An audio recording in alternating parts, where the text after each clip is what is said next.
Добрий ранок. В ефірі програма «Саба» на телеканалі АТР. У студії працює Олександра Сенько. Обговорюємо найцікавіші і найважливіші теми, які турбують Україну і світ. Наразі вчора у Верховній Раді був бурхливий день. Відбулася низка важливих і довгоочікуваних призначень. І розпочнемо ми обговорювати власне всі ці кандидати і кандидатури і призначених очільників важливих відомств. Напевно, з ключового призначення, а власне кредитор України, Міжнародний валютний фонд, вітає призначення Якова Смолія головою Національного банку України і розраховує на співпрацю з ним і з очолюваним ним інституцією. У фонді зазначили важливість і незалежність регулятора.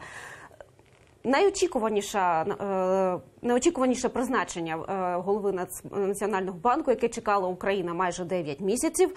Обговорюємо з моїм ранковим гостем Олександр Мусткалюк, політолог, експерт з конституційного права. Доброго ранку, пане Олександре. Отже, перед новим головою Національного банку Яковом Смолієм, за призначення якого проголосувала Верховна Рада, стоїть завдання комплексної реформи банківського сектору.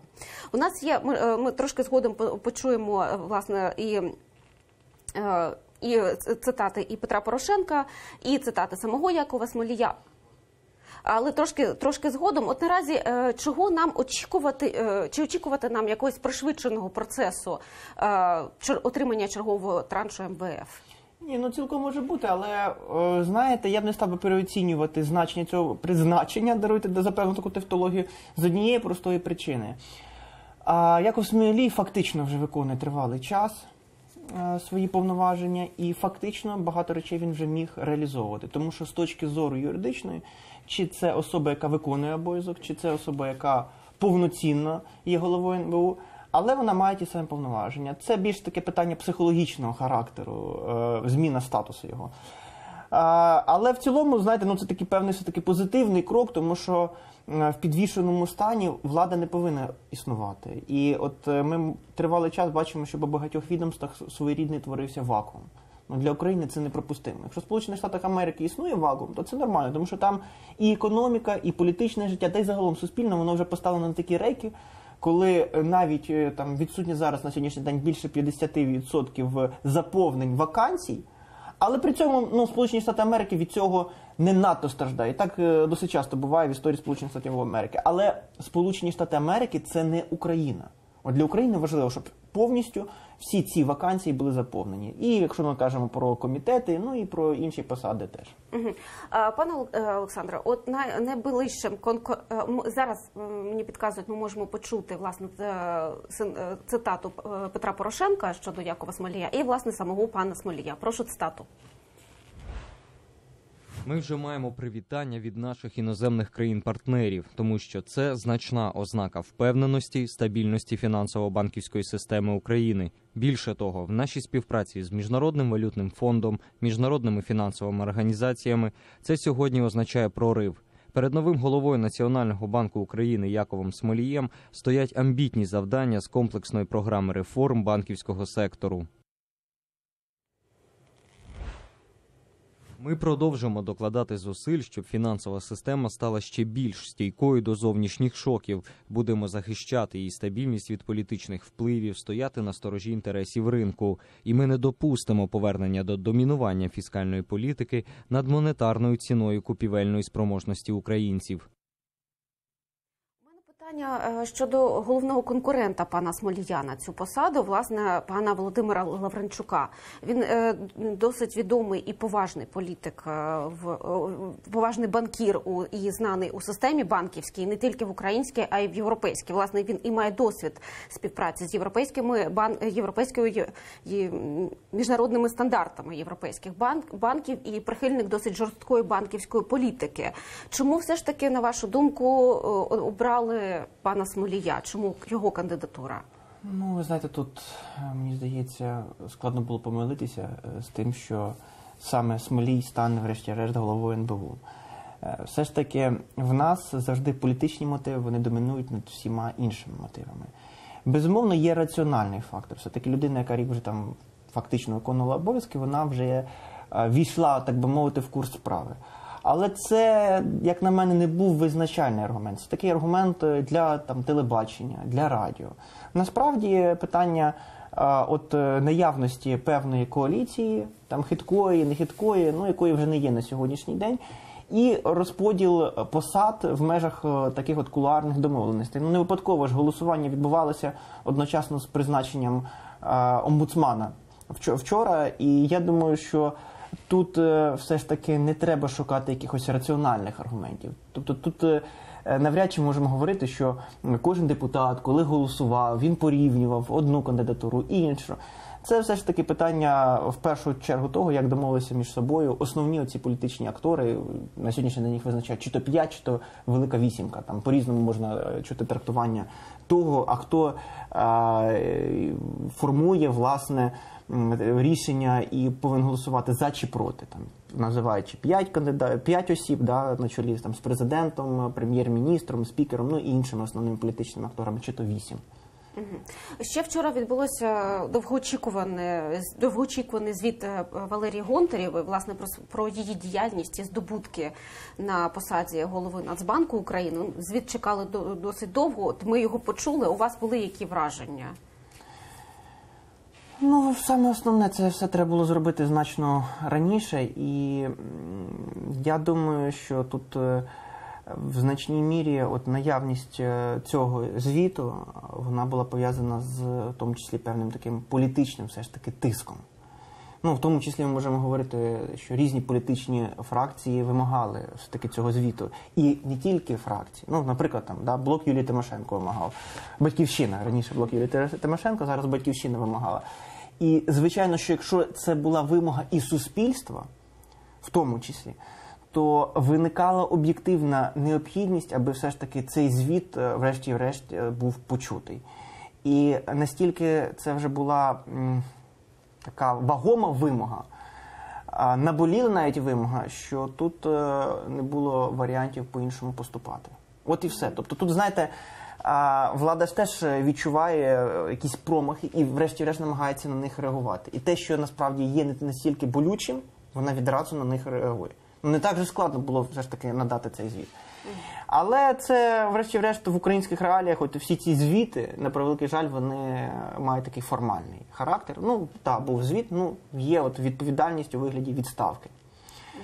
Ну, я думаю, що реальних наслідків цього звіту ми не побачимо. А реальні наслідки, все ж таки, питання, наприклад, по Приватбанку, воно так і залишилося незрозумілим. А чому настільки пізно регулятор відреагував на проблеми, які в Головному банку України відбувалися? У нас зараз є можливість почути саму пані Гонтарєву, власне, те, як вона сама оцінює свої досягнення в ролі очільника Нацбанку. Від самого початку я наголошувала, що прийшла до Національного банку для проведення реформ. Тому, коли всі реформи, які негайно потребувала українська економіка та банківський сектор, були зроблені, я вважала свою місію повністю виконаною. І в квітні минулого року я подала президентові офіційну заяву про відставку за власним бажанням. І з 11 травня 2017 року я вже не працюю в Національному банку. От серед переліку досягнень, які зазначила пані Гонтарєва, це макрофінансова стабільність, очищення банківської системи та перебудова процесів у Нацбанку, зниження інфляції. От, пане Олександре, у зв'язку з цими великими процесами і здобутками, попри те, при цьому фракція «Батьківщина» зажадала від Національного антикорупційного бюро і спеціалізованої антикорупційної прокуратури провести розслідування щодо діяльності пані Гонтарєвої на посаді голови Нацбанку. Як ви вважаєте, чи звернуться, власне, ці інституції антикорупційні до розслідувань? Чи будуть вони? Ну, в суспільства є багато питань.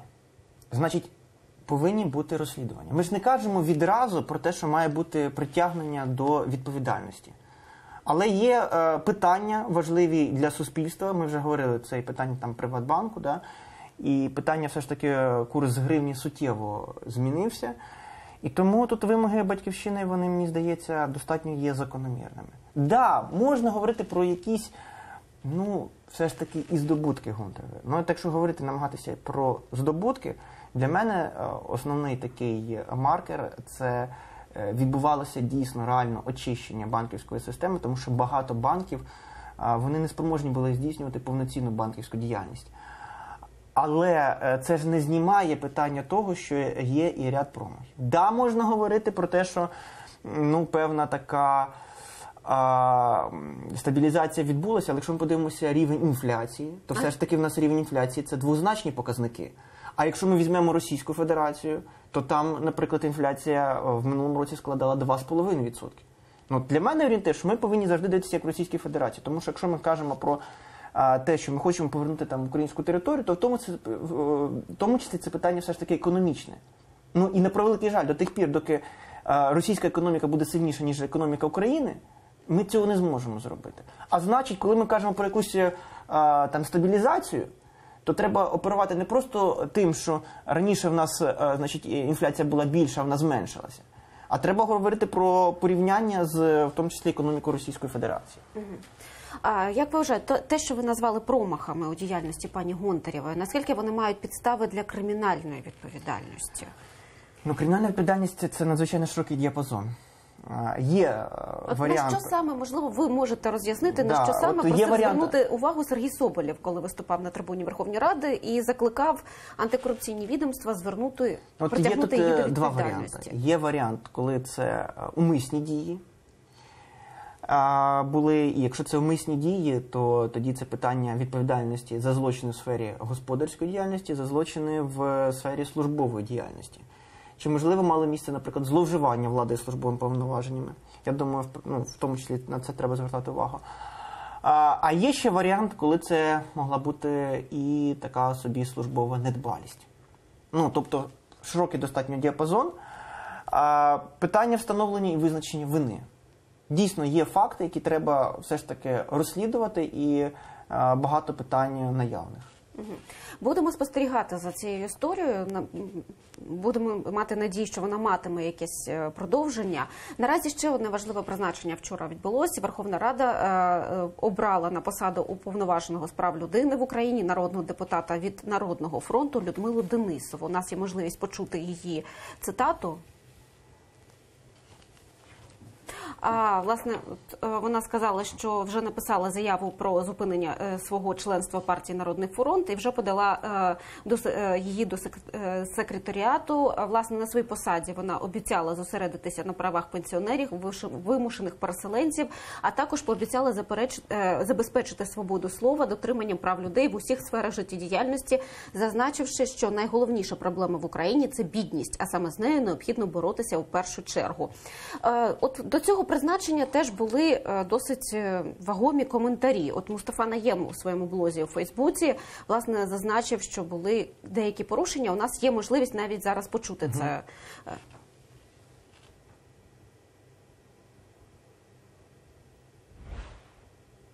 Призначення омбудсмена – це взагалі окрема тема. Під час ухвалення нової редакції закону про Конституційний суд України парламент вніс зміни до регламенту роботи Ради, яким дозволив призначати і звільняти омбудсмена відкритим голосуванням. Водночас профільний закон про уповноваженого мовить, що кандидати на цю посаду призначаються лише закритим голосуванням. Пане Олександре, от теж є питання до порушення процедури, до призначення пані Денисової з порушенням процедури. От як ви можете це прокоментувати, тим більше ви експерт з конституційного права? З точки зору безпосередньо самої процедури, оскільки були внесені зміни до процедури, то порушення то і не відбулося. Тому що цим законом були внесені про Конституційний суд України зміни. Але коли приймався сам цей закон про Конституційний суд, то тут дійсно виникають питання. Тому що не повинно бути в перехідних і прикінцевих положеннях даруйте мені, норм, які стосуються абсолютно інших сфер суспільного життя, які не стосуються діяльності Конституційного суду. А це було зроблено. І тут ще є один аспект. Аспект того, що, в принципі, в традиції призначати на посаду омбудсмана осіб, які мають досвід правозахисної діяльності. Все-таки Денисова такий досвід не має. І знову ж таки ми повертаємося до питання того, що це є такі політичні домовленості і, по суті, щось свого роду такого пакетного голосування. Як ви вважаєте, чому на цю посаду, власне, обрали людину з політичним досвідом роботи в політиці, а не з громадського правозахисного сектору?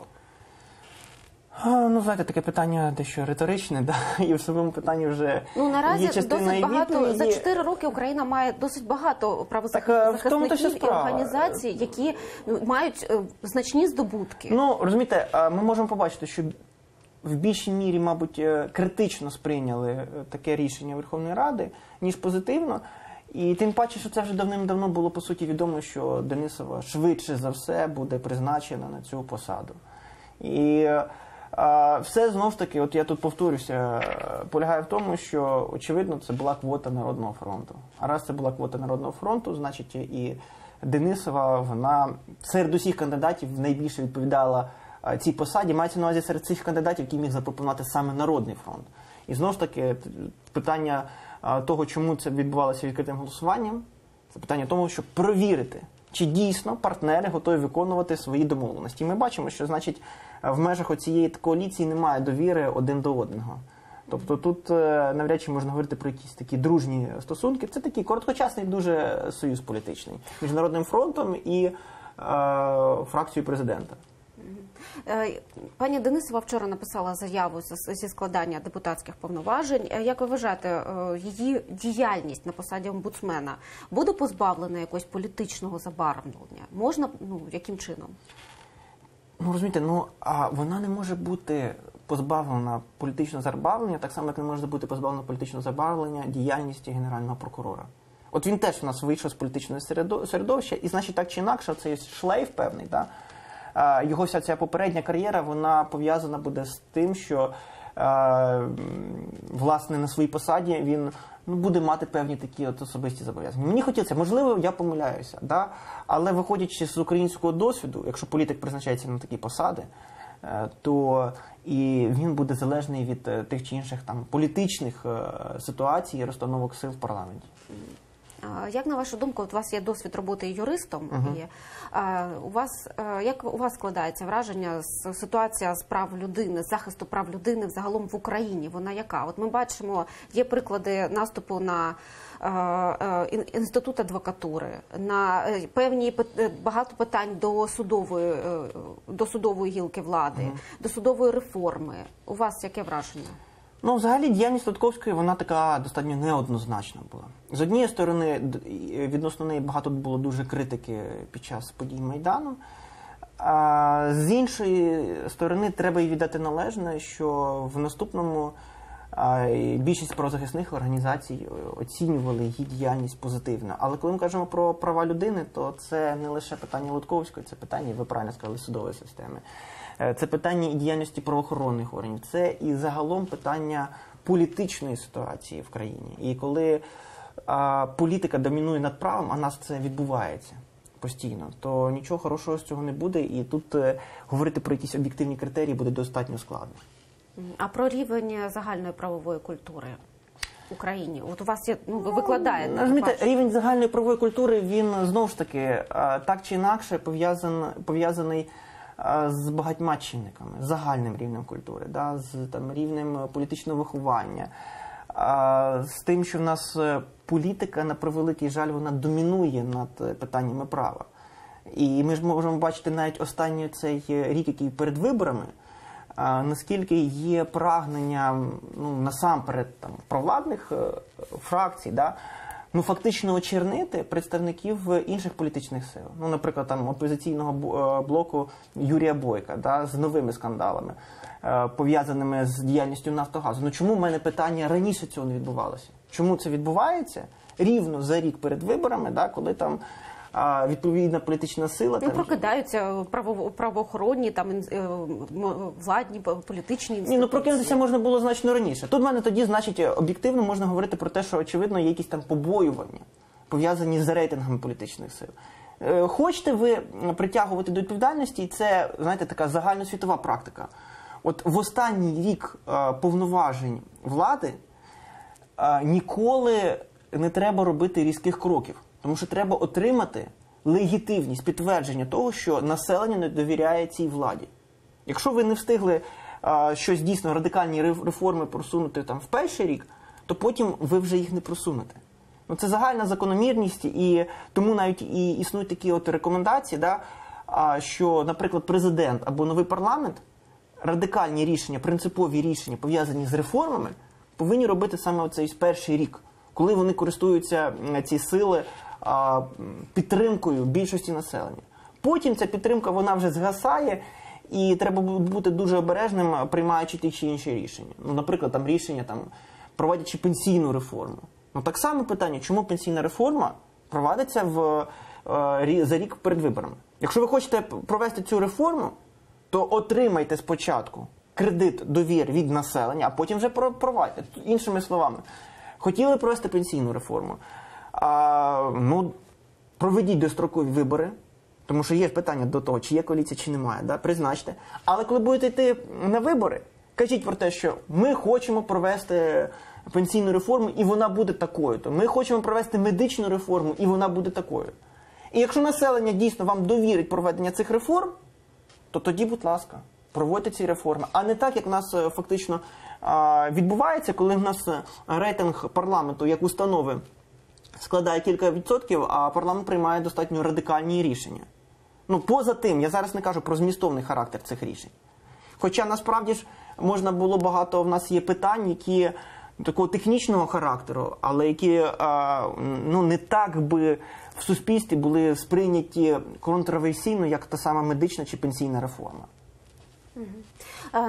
Ще одне важливе призначення відбулося вчора в Верховній Раді. Проголосували за склад Рахункової палати та обрали її головою Валерія Пацкана. Валерій Пацкан – це депутат 7-го скликання, проходив за списками БПП, група «Удару». Рік тому Національне антикорупційне бюро до попереднього очільника, власне, Романа Магути і Марії Шулешко проводило розслідування і, власне, завершило досудове розслідування стосовно власне, очільника цього відомства. Корупційна привабливість цього відомства, вона наштовхує на такі запитання, чому обрали, власне, представника влади на цю посаду, і чи може це означати те, що влада буде сама себе контролювати? Знаєте, я про це вже неодноразово говорив, що з точки зору системи стримувань противаг важливо, щоб на певні посади призначалися представники опозиції поза конкретними прізвищами. Наприклад, є така практика в світі. Регламентний комітет, комітет з питань свободи слова і бюджетний повинен належати опозиції. Рахункова палата, як орган Верховної Ради, теж повинна належати опозиції. До речі, уповноважений з прав людини, тут, якщо ми кажемо про якусь незаангажованість, то краще, коли належить представникові опозиційної сили. В нас порушений баланс. В нас, по суті, нинішня влада, вона хоче отримати всі посади. Ми ж це бачимо по комітетам. По суті, це перший раз в історії України, коли опозиції не були надані якраз оці так звані опозиційні комітети у Верховній Раді. А це створює дуже велику небезпеку, концептуально. Тому що при наступних виборах, які будуть в 2019 році, це означатиме, що буде надзвичайно жорстка боротьба. Оскільки переможець отримує все. Як в пісні Абба, переможець отримує все. Так само і тут. І в цьому полягає така, знаєте, мабуть, найбільша небезпека. А чому саме та чи інша постать? В контексті вчорашніх призначень, по-моєму, все очевидно. Відбувалося пакетне голосування за великим рахунком того, чого не повинно бути. В моєму розумінні, це все ж таки призначення повинні були бути розведені в часі, але вони не могли бути розведені, тому що, знову ж таки, є побоювання, хто кого кине. Власне, цим і пояснюються всі ті проблеми, які мають місце на сьогоднішній день в парламенті. Тобто всі ці пакетні призначення можна трактувати як передвиборчі, початок передвиборчої роботи. Так, а початок передвиборчої роботи, він за великим рахунком відбувся навіть трошки раніше. Якщо ми говоримо про класику, то в Сполучених Штатах Америки початок президентської гонки фактично відбувається за 2 роки до виборів. В нас в Україні це теж десь 1,5 роки. Тобто ми вже останні десь, мабуть, півроку, я думаю, теж можемо відчувати, як риторика, вона чітко пов'язується з проведенням виборів. А тим паче це в умовах відсутності достатнього рівня підтримки парламенту. От вчора ще Верховна Рада дала згоду на притягнення до кримінальної відповідальності, затримання та арешт народного депутата Євгена Бакуліна з фракції «Опозиційний блок». Пане Олександре, а чому ось, власне, пан Бакулін вже так довго поза межами України? Навіть є відомості, що він у Росії знаходиться. От чому лише зараз? Чому так довго тягнули? Ну, бачите, ми знову повертаємося, по суті, от, до замкнутого кола. До виборів залишається у нас там, 1 рік. В умовах того, що залишається 1 рік, з однієї сторони, треба показати активність, показати те, що ми там боремося, наприклад, з корупцією. А з іншої сторони, треба і не забувати про конкурентів і намагатися в тому числі показувати, що там конкуренти, вони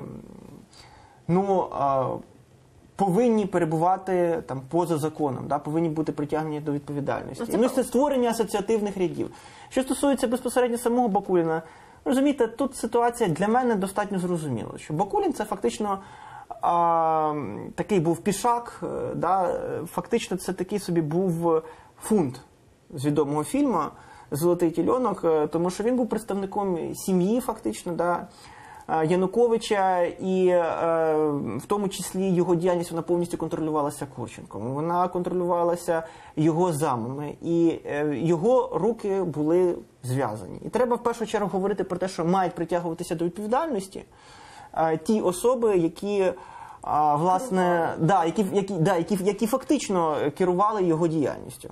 Ну, хоча, безумовно, коли ми кажемо про нього самого, то зрозуміло, що він теж був там, співучасником.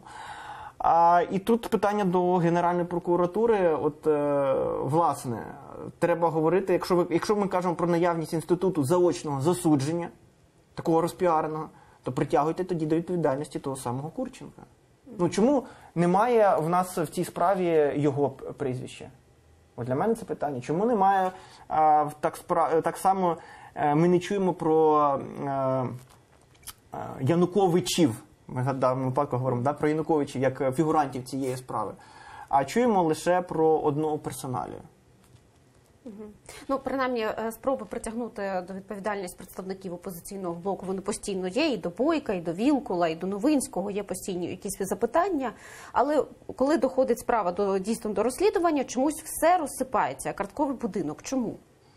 Ну, розумієте, це недостатність доказової бази? Чи це недостатність ефективної роботи Генпрокуратури, чи слідства?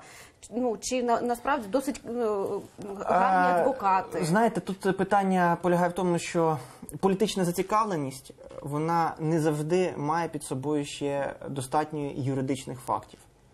Безумовно, що я думаю, що хотіли б так сьогоднішня влада та і блок Петра Порошенка, Солідарність і Народний фронт, щоб залишилися тільки 2 політичні сили. Вони так хотілося. Але це неможливо, і їхні, в тому числі такі от хотілки, вони зіткуються з тим, що питання притягнення до відповідальності все ж таки повинно мати не лише політичну складову, а повинно мати юридичну складову. А з юридичною складовою постійно виникають проблеми. І це вже, знаєте, наводить на запитання того, а чи дійсно є якісь підстави для притягнення до відповідальності. Ну, правильно сказали, скільки ви назвали прізвищ. Ну, а чому далі не рухається? Очевидно, не рухається, тому що не все так просто з притягненням до відповідальності. Тому що для того, щоб притягнути до відповідальності, в діях повинна бути наявність складу злочину. І це повинна бути об'єктивна сторона складу злочину, суб'єктивна, має бути чітко визначений суб'єкт, має бути чітко визначена його вина і так далі, і так далі. Це все насправді не так просто. І тут мені здається, що, знаєте, має відбутися зміна трендів. В нас правоохоронна система повинна бути позаполітичною. А вона в нас, на жаль, залишається політичною. В зарубіжних країнах навіть говориться, є традиційний поділ влади на законодавчу, виконавчу і судову, але в зарубіжних країнах окремо ще виділяють там 4-ту владу, тільки це не засоби масової інформації, як досить часто говорять, а 4-ту владу це якраз, наприклад, правоохоронні органи, як самостійний орган влади, який теж повинен бути незалежний. А ми, давайте говорити відверто, міністр внутрішніх справ – політична фігура, генеральний прокурор – політична фігура. І, звичайно, в цих умовах, навіть коли вони роблять там правильні кроки, все рівно виникає питання до того, чи немає в них політичних мотивів. А тут ще давайте не забувати і інший аспект. Ну все ж таки, це люди, які не є професійно фаховими, а це впливає і на їхню діяльність. Тому що Генеральний прокурор неодноразово, от, коли дивишся його прес-конференції, бачиш якісь ляпи з точки зору юриспруденції. Не повинно так бути. Я розумію, що існують клани, я розумію там пов'язаність родинна. Але якщо ми візьмемо там світовий досвід, наприклад, в Сполучених Штатах Америки, клан Кеннеді, президент, і міністр юстиції, одночасно генеральний прокурор, це були брати. На жаль, ми але бачили, вони чим були... це закінчилось. Але вони, врешті-решт, відповідали певним формальним ознакам. Тобто, якщо це був міністр юстиції, то він мав юридичну повноцінну освіту, і одночасно генеральний прокурор. Тобто, все рівно були якісь межі дозволеного, що можна робити, що ні. А в нас, якщо ти не маєш юридичної освіти, добре, ми змінимо закон. Таких речей насправді достатньо багато. Я колись читав 2 роки назад, коли Трамп фактично вже став президентом, тоді він ще хотів стати президентом, його сприйняття було таке, що він зможе призначати, кого він забажає. Коли він потім став президентом, він зіткнувся з ситуацією, що призначення його достатньо обмежені, тому що він повинен домовлятися, в тому числі з представниками республіканської партії, і республіканська партія достатньо неоднорідна, там є свої фракції, і він фактично, не дивлячись на те, що президент Сполучених Штатів Америки достатньо обмежений в своїх можливостях. І в нас в Україні, на жаль, цієї традиції немає. У нас є традиція того, що якщо ми при владі, ми можемо змінювати легко закони, призначати того, кого ми забажаємо. Наразі вчора, після оголошення притягнення до кримінальної відповідальності пана Бакуліна, у мене виникло запитання, цікаво, кому наступному приготуватись. І тут не забарився генеральний прокурор з виступом з трибуни Верховної Ради, вніс до Верховної Ради подання щодо притягнення до відповідальності, затримання та арешт позафракційного народного депутата Надії Савченко. У нас є можливість почути його синхрон зараз. Прошу режисерів. У слідства є незаперечні докази того, що Надія Савченко, народний депутат України, особисто планувала, особисто вербувала, особисто давала вказівки про те, як провести терористичний акт тут, в цьому залі, знищивши бойовими гранатами 2 ложі, урядову і посадову, мінометами обрушивши купол Верховної Ради і автоматами добиваючи тих, хто виживе. У нас є незаперечні на це докази, і тому сьогодні я, як Генеральний прокурор України, внесу до Верховної Ради подання про притягнення до кримінальної відповідальності, затримання та арешт народного депутата Савченка.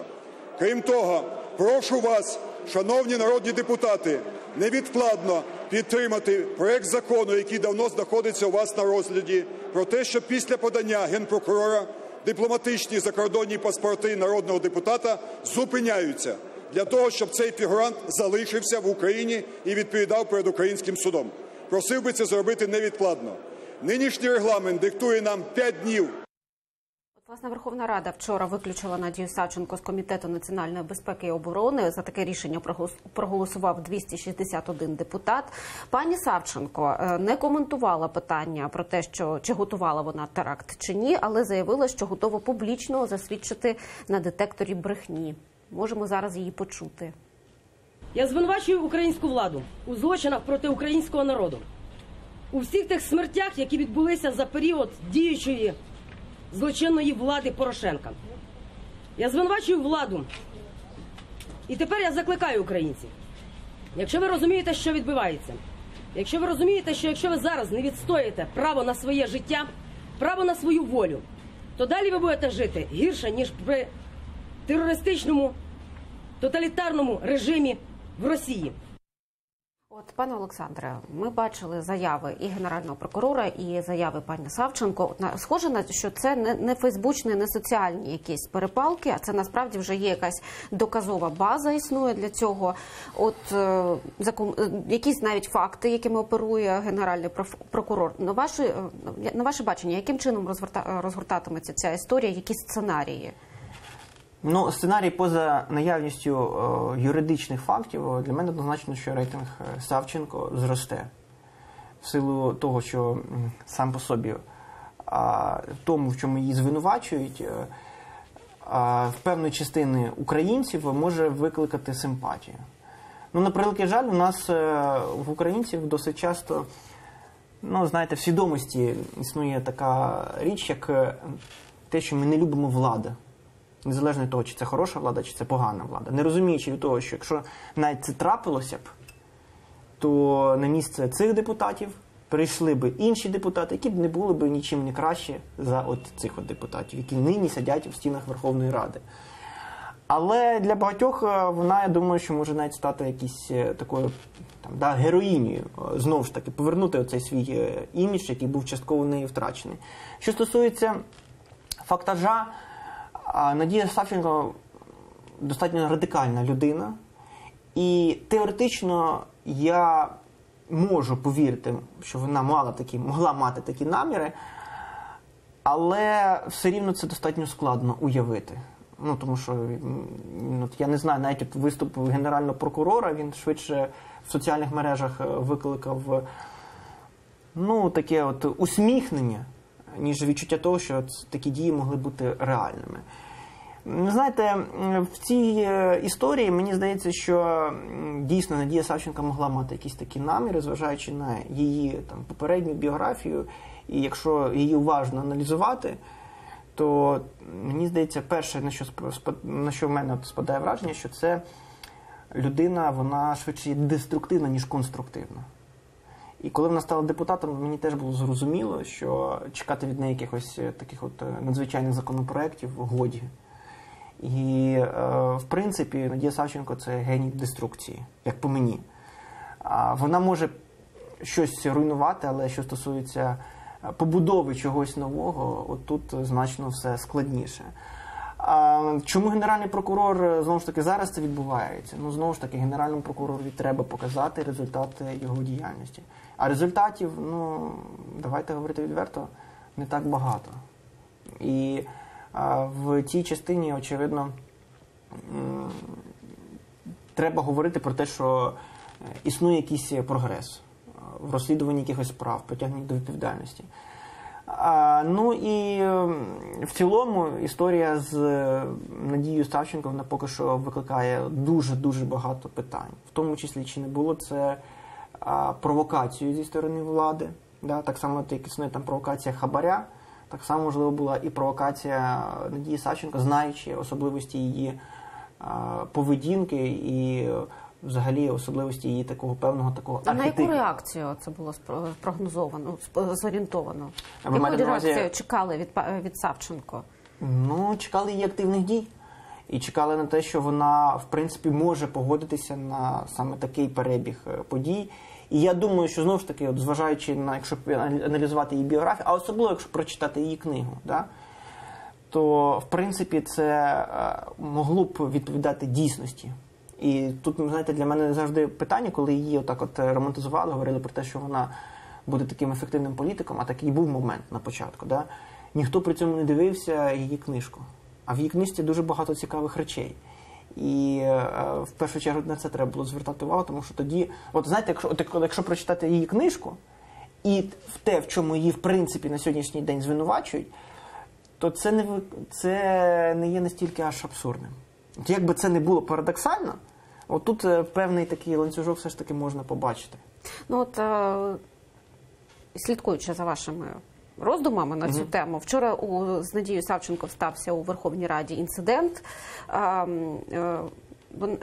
Начебто ЗМІ повідомляють, що вона прийшла у Верховну Раду зі зброєю. Коли вона прийшла на своє робоче місце, до неї підійшли кілька народних депутатів, і, зокрема, Андрій Тетерук і Андрій Левус, і так обережно, і начебто це виглядало, що її попросили вийти. Були свідчення у ЗМІ, які вона не змогла пояснити, була вона зі зброєю чи не була, потім вона пояснила, що була, і це була нагородна зброя, яку вона отримала у нагороду навіть від Андрія Парубія, і вона, як офіцер, вона має право на те, щоб носити цю зброю. Наразі, що це було вчора? Як це можна пояснити? Це як наслідок того? Наслідок цієї провокації? Наслідок заяв пана Луценка? Прогнозувати поведінку Надії Савченко і аналізувати її достатньо складно. Питання полягає в тому, що в принципі в парламенті не місце зброї у депутатів. Але, давайте говорити чесно. От ви впевнені, що в нас раніше депутати не заносили зброю до парламенту?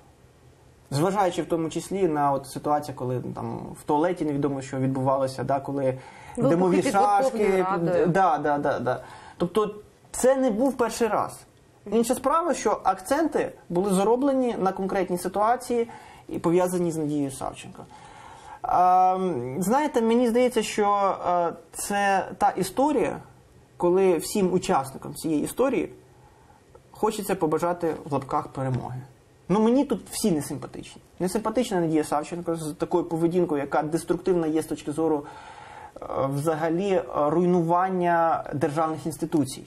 І створення негативного іміджу, який і так вже існує. А його збільшення, щоб це не призводило до того, що Україна перетворюється на failed state, а такі от всі речі, вони ведуть до цього. Мені не подобається і реакція і депутатів. Мені не подобається і поведінка там Луценка. Тому що, знаєте, генеральний прокурор вийшов і сказав, що Надія Савченко хотіла там з мінометів розстріляти купол, а потім добивати депутатів автоматами. Якщо це так було, то хотілося б почути більш якусь конкретну інформацію. Очевидно, що Надія Савченко планувала цю акцію не сама. Тоді питання... Її пов'язують з паном Рубаном, зі справою пана Рубана. Добре, але пан Рубан теж не міг сам планувати. Тоді питання притягнення до відповідальності і інших осіб.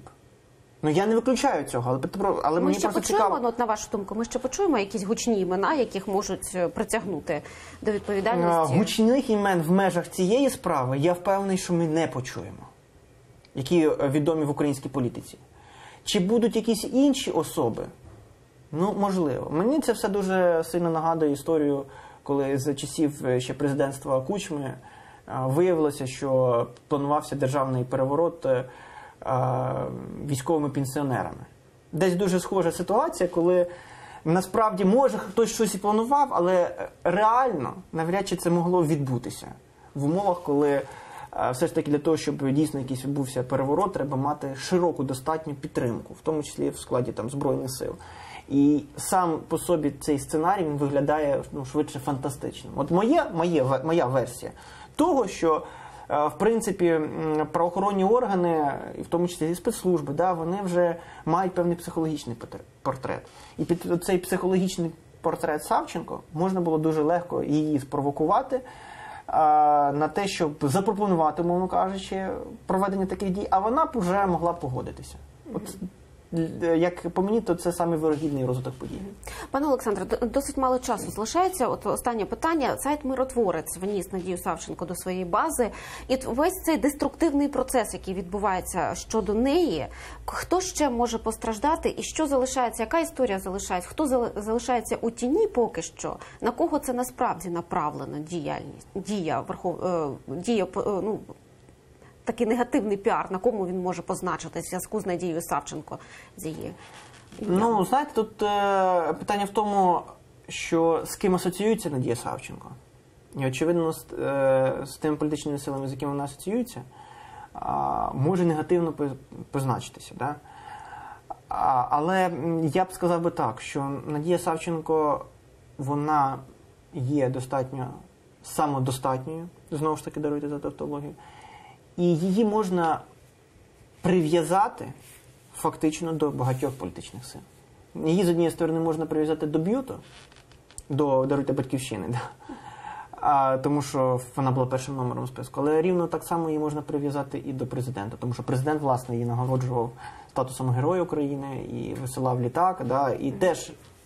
Всю країну тоді можна прив'язати, вся країна вболівала за нею. І фактично ви правильно говорите. Тобто, якщо ми згадаємо все, що відбувалося з Надією Савченко, то дійсно вся країна, і більше того, фактично можна прив'язати кожну політичну силу до Надії Савченко, тому що ми можемо побачити і згадати і в Радикальна партія, тоді Ляшка, як підтримувала Надію Савченко, і хто носив футболки з її іменем. Це все ж теж не так давно було в часі, для того, щоб всі мали змогу згадати. які сподівання на неї покладалися. Дякую за вашу позицію. Олександр Москалюк, політолог, експерт з конституційного права, був разом з нами і пояснював нам процеси, які відбуваються в Верховній Раді, і продовжують відбуватись сьогодні. Зараз новини за МАН. За кілька хвилин ми повернемось. Далі ще багато цікавого. Залишайтесь з нами.